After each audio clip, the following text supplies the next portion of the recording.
રામ રામ ને હર હર મહાદેવ। તો સવારની શરૂઆત ચાયથી થઈ ગઈ। જો આપણે છોકરા ઉઠ્યા છે એટલે નાસ્તામાં આજ પાપડી ગાંઠિયા ને બિસ્કિટ છે। અને આ કબૂતર જુઓ હવે બારે તો બેતા બેતા ઘરમાં આવે છે। ભાડો બીજો તો આપણે કાંઈ લેવો નથી, ભોલેનાથના ભગત છે એટલે। પણ આ ક્યાં પંખામાં આવી જશે ને પછી આ જાદુ જુઓ કેમ પાંદડો લટકે છે।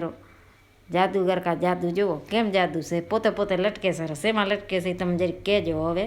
અને પછી છોકરીને લાગી છે ભૂખ, તો છોકરી બનાવે છે પૌવા। એ કે હવે સવારમાં અમીને લાગી છે ભૂખ, નાસ્તામાં કાંઈ છે નહીં, તો પૌવા બની ગયા।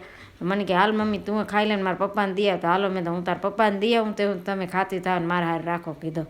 એટલે પૌવાને આપણે સવારનો ખાઈ લીધો। તો આ આપણો બપોરનો ટાઈમ જેવો મૂરેનું શાક બની ગયો છે, રોટલી બની ગઈ છે, અને હજી ગાજર વાલોરનું શાક કરવાનું છે। તો શિયાળાની પહેલી સિઝનનું ગવારનું મારે વાલોરનું અને ગાજરનું શાક આપણે બનાવીશું। જો મસ્ત બને, એક વાલોરનું શાક તો ભાવે જ નહીં। એટલે વઘારી નાખ્યો છે એને, રાંધી અને પાણી કાઢીને પછી જુઓ એમાં જીરો અને રાઈ નાખી દીધા છે તેલમાં, અને પછી લીલા મરચાં અને લસણની ચટણી નાખી દીધી છે।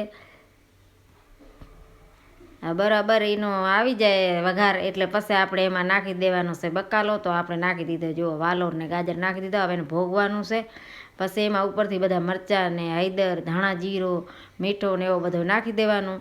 રાંધિયામાં નાખ્યો તો પણ જરૂર હોય તો તોય થોડોક નાખવાનું આપણે। પછી બધા મસાલા કરી નાખ્યા। પછી આનું પણ કોરો શાક કરવાનું છે, બે શાક છે એટલે એમ કે કોરા બે શાક કરીએ। એક શાક હોય તો જરીક રસો કરવો પડે, બે શાક છે એટલે વાંધો નહીં કીધા હાલશે।